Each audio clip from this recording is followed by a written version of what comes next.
उठाएंगे, ठीक है। भले ही दारू बंद हुआ है फिर भी रिस्क उठाएंगे, भले कम दारू ले आएंगे, भले छपड़ा में पकड़ाएंगे, ठीक है।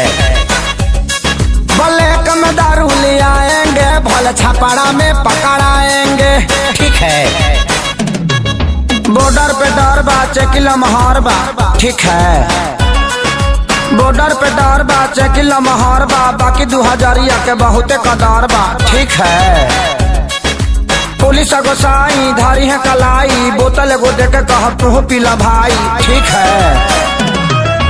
हाथ जोड़ेंगे विनती करेंगे, गोड़ धोके लटक हम जाएंगे, ठीक है। ओहू से नहीं मानेंगे तो जब उनका गरमाएंगे, भले कम दारू ले आएंगे, भले छपड़ा में पकड़ाएंगे, ठीक है। भले कम दारू ले आएंगे, भले छपड़ा में पकड़ाएंगे, ठीक है।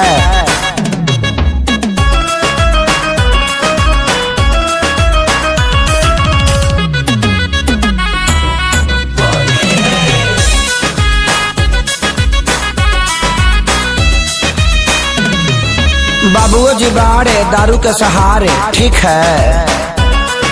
बाबुओ जी बाड़े दारू के सहारे, उनको लिबारावा अप डाउन मारे, ठीक है। दूध नहीं पिया तारे फाटल मुंह सिया तारे, दारू वाला बोर्ड देखे 2 साल से जिया तारे, ठीक है।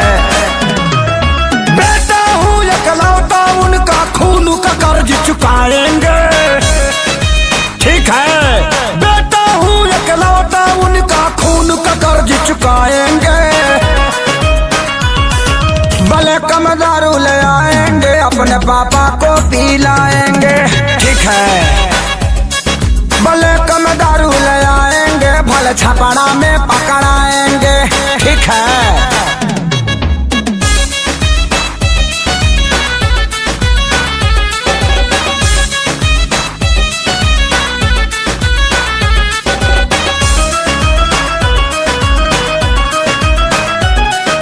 भले हमें जेल होगा फगुआ में खेल होगा, ठीक है।